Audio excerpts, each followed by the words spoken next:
What's up guys? Welcome to my channel, man. King Leado, man. It's been a while I haven't made videos, those kind of videos, talking to you guys on the channel. But hey, let's go straight to the point, man. Today I'm here. As you guys can, I don't know if you guys noticed that I haven't talked really about no dealership no more on my channel. Okay. I kind of like just posting like cars that I'm fixing or whatever, but I wanted to make a quick video, man, to tell you guys why I used to be a dealership but I'm not no more. Okay, and I want to talk to you guys a little bit to tell you why I am not. Okay, so like I said, guys, I used to be a dealership. I had my car dealer, my license, you know, to flip cars, like to sell cars. I'm not gonna say flip, to sell cars, okay, which is the same thing, but anyway.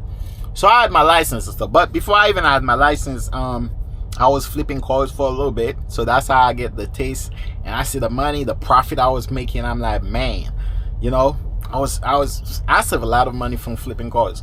So that's when I decided to, you know, I'm like, you know what if I let me make it like, you know, legit and stuff like that. I opened my LLC and I'm like, okay, so now let me go get my dealer license. And then I went and get my dealer license in Florida, and then boom, starting my little dealership, right? But I feel like that was the dumbest decision I ever made. That's my opinion, okay? That was the dumbest decision I ever made, man, because open that dealership, first of all, I feel like I opened that dealership at the wrong state.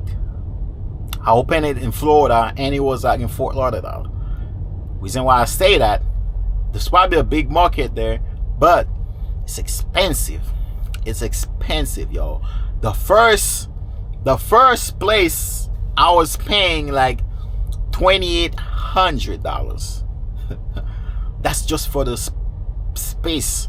And guess what?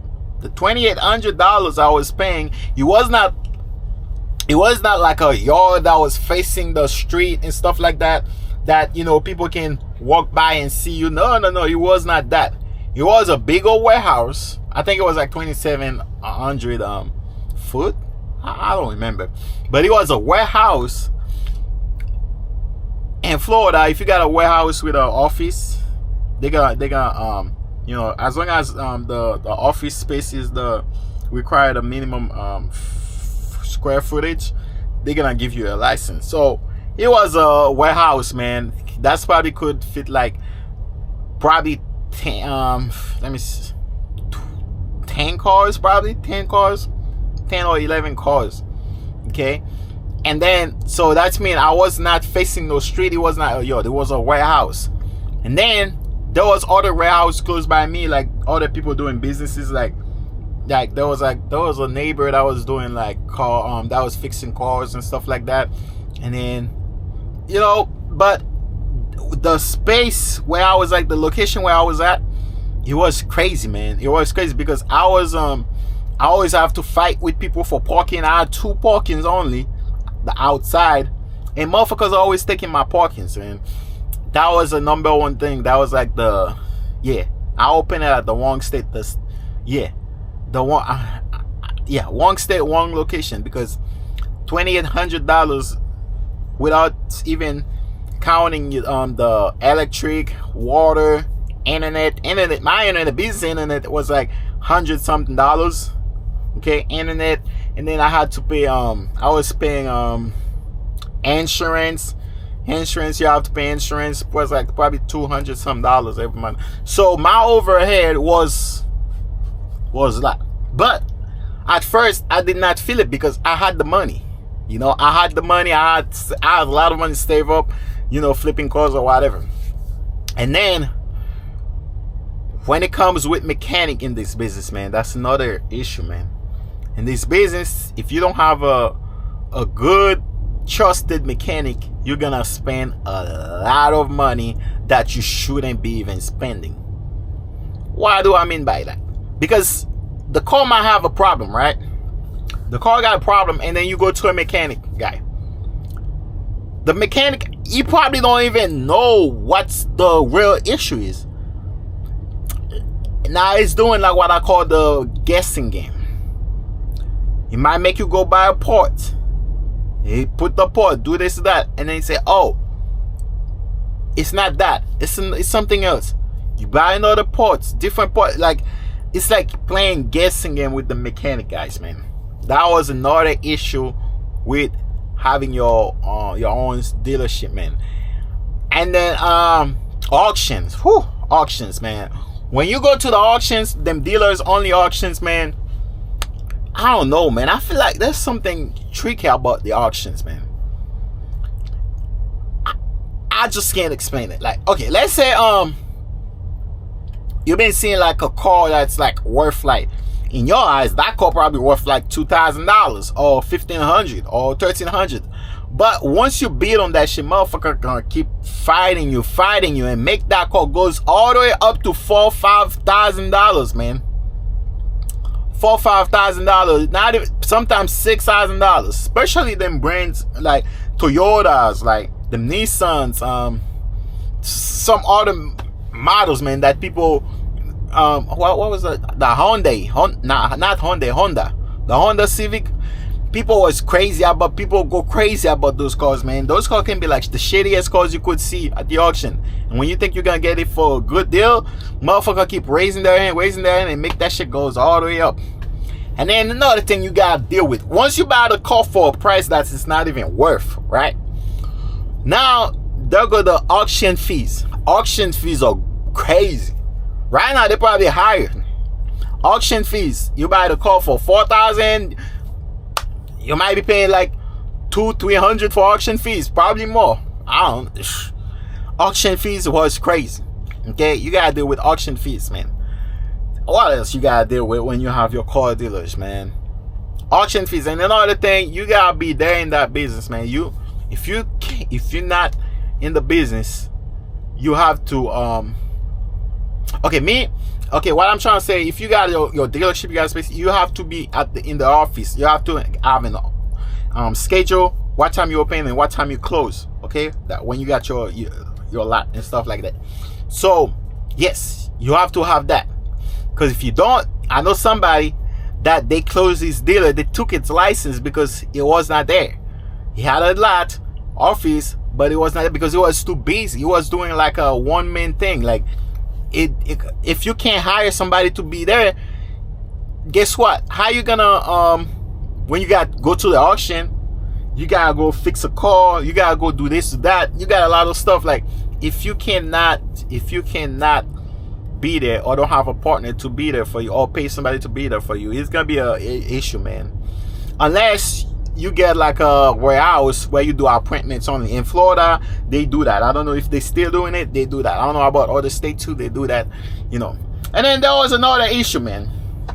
Another issue with having your dealers. Like me, when I was flipping cars, you know, people come to buy the car from me, just sign you the title and give it to you. You don't pay me taxes. You go pay taxes at the DMV or whatever, right? But some people, when you're trying to sell a car, man, when the person finally decides to come, I don't say everybody does that, but most people do that. When they come and then you're like, hey, yeah, it's a dealership, you gotta pay the tax, because you gotta pay the dealership the tax, and then the dealer pay the state the tax, or you know, that's how it works. But once they get to that point, man, it's like people don't want to pay taxes, man. When you say, okay, you gotta pay the dealer the tax, let's say the car was like $2,000, after taxes go like $2,000 something or whatever, most people I deal with always bitching about it, like, man, always complaining about it. Like, it's like they don't want to pay tax. Like, bro, come on, you know you gotta pay tax in everything you freaking buy. Even a little candy, man, you have to pay taxes. I don't know, man. That was one of the problems, man. Especially on Facebook Marketplace. That's where, like, if you're selling cars, that's gonna be your best friend, Facebook Marketplace, because that's where everybody's selling their cars. Especially if you don't have a big lot that's facing outside, like that everybody can see, that's facing the street and stuff like that. Facebook Marketplace is gonna be your best friend. You know what I mean? So yeah, like when people basically, like, that was an issue with me with having my own dealer's license, man. And then, like I said, man, the overhead, the bills don't stop coming. sometime in a month I sell like 3 cars. In a good month I probably sell 4 cars, and then guess what, next month I sell nothing. Okay, and then the bills keep coming. Like I said, my overhead, the place only was like $2,800, man. It was crazy. It was crazy. Like, I don't know, man. It was crazy. There was a lot of things that I had to deal with. I fight so bad to keep that shit, but at the end of the day, it comes to a time where I had to choose having a dealership and go all the way like to my last penny, or just let that shit go and pay and be able to pay my my bills. Because don't forget, you got the business bills to pay, plus you got your house bills to take care of too. So yeah, so that was one of the reasons, that was some of the reason why I stopped having my dealership license, man. I just give that shit up, man. I give it up. And yeah, man, I give it up. Like, if I know all those things was gonna happen, guess what, I would not get my dealer license. I would just stick to flipping cars, just like I'm gonna keep doing. Okay, yeah, man, this is it. I rather flip cars than doing that, because when you try to get your dealer license, you gotta have a lot of space or office or whatever, and those shit are overhead. Okay, because if you don't, even if you're trying to get like a wholesale dealer license, you can only sell to the auction and to dealers. You cannot sell to the public, right? And here's the funny thing: when you go to when I go to the auctions, I see shitty ass cars. People all go crazy for them, right? If you buy that car, like when I buy that car and I cannot sell it outside, too much problem to deal with, too much problem to fix, and I decide to go back to the auction to sell it, guess what? I ended up selling it less than what I paid for it. Let's say if I bought the car at $4,000, when I go back to the auctions with it, guess what? People offering me $1,200, people offering me $800-900 for the car. Like, it's like I was stupid for buying it for $3,000. So yeah, man, all those things was like the reason why I'm like, you know what, fuck it, man. I'm not gonna, get my dealer license, man. I'm gonna return my dealer license. So yeah, guys, I just wanted to let you guys know why I'm not a dealer no more, man. If I remember more stuff, I'm just gonna make another video for you guys. But yeah, this was it, man. Make sure you guys like, subscribe, comment, man. And if you're trying to get your dealer license, good luck with that. Okay, it might not work for me and it worked for you. Okay, so don't take my experience and think my experience is gonna be your experience. I know some guys, they make it happen. Okay, I know some guys are struggling trying to make it happen, but me, I had to get out. So if you want to be a car dealer, man, you can always try it, see how it goes for you. And then, hey, and if you had your own experience too, man, comment, man, let me know what your experience. I'm out, man.